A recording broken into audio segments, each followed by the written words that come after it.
au risque de violence conjugale, enfantine, à n'en plus finir. Vous nous avez écrit dans une formule qui nous a bien plu, parce qu'on parle de marathon plus que jamais. Alain Berset parle du marathon pour toute la population suisse.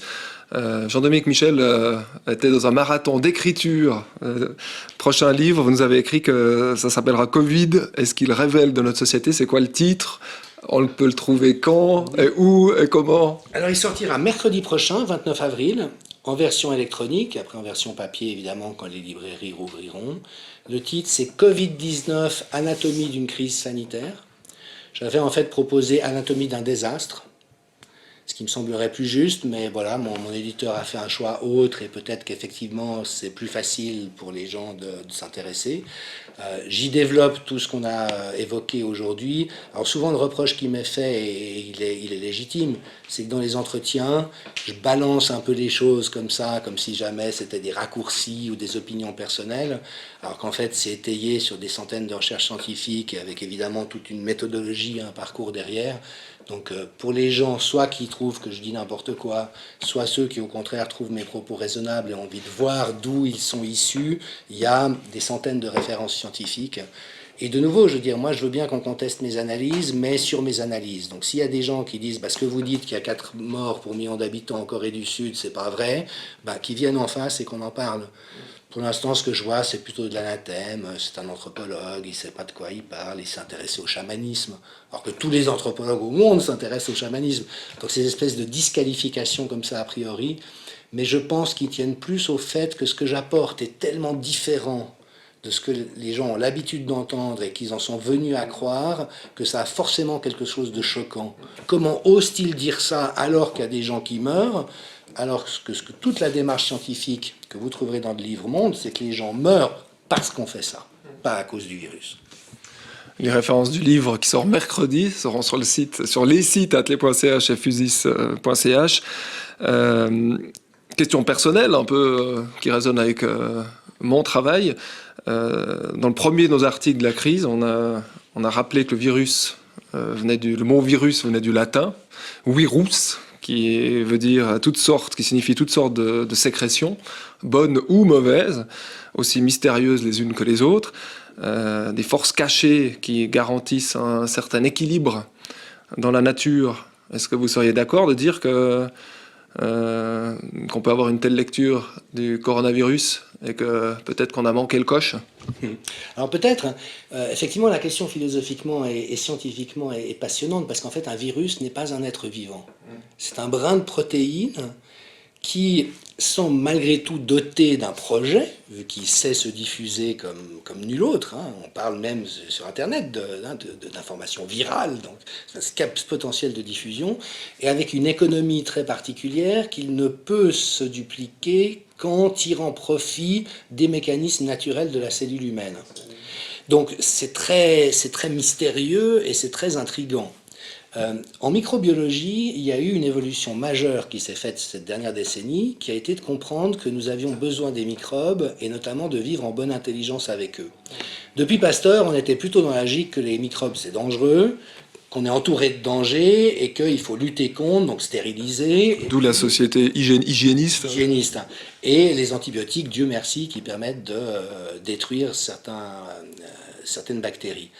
Avec la découverte du microbiote, de ce kilo et demi de bactéries amies qu'on a dans le tube digestif, il y en a plus que nous n'avons de cellules dans le corps, et on a besoin de ces bactéries pour vivre.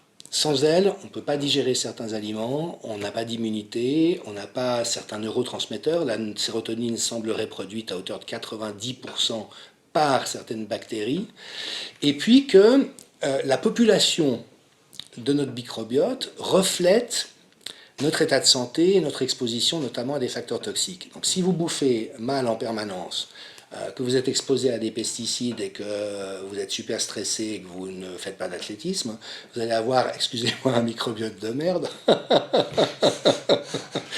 Facile, mais voilà, un microbiote très déstructuré par rapport à ce qui est bon pour la santé.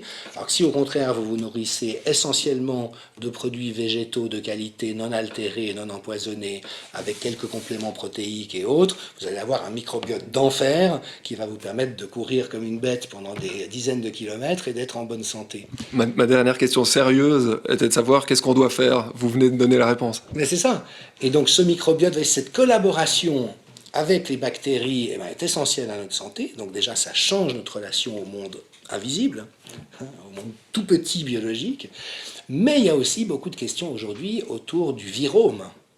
C'est-à-dire qu'on héberge aussi des milliers de milliards de virus en permanence. Et je dirais que le projet évolutif, si tant est qu'une espèce de virus est un projet, mais c'est de vivre en symbiose avec l'être humain. Aujourd'hui, plus de 80% de la population est porteur du virus. Comment s'appelle cette maladie, vous savez, herpès. 80% de la population est porteur d'herpès, l'immense majorité des gens sans aucun problème pour la santé. Ça, j'ai envie de dire, c'est le succès du virus. Voilà, il vit en bonne intelligence avec notre espèce sans créer de dégâts. Et ce qu'on voit d'ailleurs avec les virus émergents, c'est que souvent il y a une atténuation de leur gravité. Dans un premier temps, c'est comme si la rencontre entre le nouveau virus et l'immunité humaine produisait un espèce de chaos comme ça dramatique. Puis ça se lisse avec le temps et le virus est moins dangereux. Pour retrouver un équilibre. On trouve un équilibre. Donc c'est des questions passionnantes et qui seront sans doute d'autant plus d'actualité que déjà des mutations vont continuer, donc on aura d'autres épisodes. Et puis qu'il existe une question intéressante sur la fonte du permafrost, le dégel du permafrost, et le fait qu'il y a littéralement des millions de sortes de virus qui sont encapsulés, qui ont existé à un moment donné de l'histoire, et qui sont encapsulés sous le sol gelé, et qui, à la faveur du dégel, vont se remettre en circulation. Alors, certains virologues sont rassurants en disant que tant qu'un virus n'a pas envahi l'espèce humaine dans le passé, a priori, ça va être des virus qui vont se promener dans l'environnement sans danger pour nous. Mais d'autres soulignent le risque que parmi le millier d'espèces concernées, il y en ait quelques dizaines qui puissent être dangereuses pour l'être humain.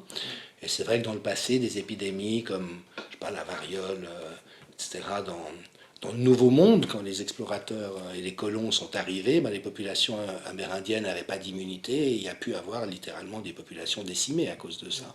Donc il va y avoir un risque viral pour la suite et d'où l'importance de gagner en intelligence à la faveur de cet épisode. Aussi au niveau politique, évidemment, qui va donner la ligne aux gens pour trouver une santé. Dernière question, athlétique, celle-ci, non plus athlétique de l'esprit, mais athlétique du corps. Vous êtes genevois, on est d'accord? Oui, oui. Vous connaissez l'escalade, la course de l'escalade? Oui, oui. Est-ce que vous avez déjà participé? Non. Jamais. Jamais. Et pour une raison bien simple, c'est que j'aime pas je suis pas très adepte des mouvements de foule. Donc j'adore le sport, je le pratique, je cours volontiers, mais courir avec des milliers d'autres personnes sur le pavé et le goudron d'une ville, parce que tout le monde le fait à ce moment-là, c'est pas tellement dans mon ethos personnel. Après que ça plaise à des gens, je le critique aucunement, tant mieux, et je trouve super que ça existe, mais j'aurais pas eu d'appétence pour ça à un titre personnel.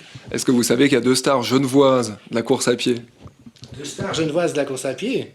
La première s'appelle Tadesse Abraham. Ça vous dit quelque chose? C'est pas très genevois comme patronyme. D'origine érythréenne. Magnifique. Mais il est suisse, un autre s'appelle Julien Vanders, qui habite pas loin d'ici d'ailleurs. Ok, super. Ça vous dit quelque chose? Rien du tout? Non, je suis désolé, je suis peu sport de compétition, c'est vrai, depuis quelques années dans ce registre-là, je m'en excuse. Peut-être qu'on vous invitera sur le plateau à Tlé.ch lors de la prochaine escalade. Ce sera le 6 décembre. Merci beaucoup, Jean-Dominique Michel, de nous avoir accueillis dans votre bureau de l'association Pro Mente Sana pour un esprit sain, dont vous êtes le secrétaire général. C'est un immense plaisir et un honneur, un soulagement de vous lire, de vous entendre, de vous voir, nous aider à comprendre et donner un sens à tous ces mystères pas toujours agréables à vivre si on est éberlué ou qu'on a perdu le sens. Continuez à nous suivre sur Tlé.ch et Fusis pour mieux comprendre les choses de la vie avec le moins de peur et le plus de santé et de joie possible. Allez, bonne suite à vous tous. Hashtag, c'est notre hashtag depuis le début, obéissons, mais osons penser. Merci beaucoup pour votre accueil et votre écoute. Merci.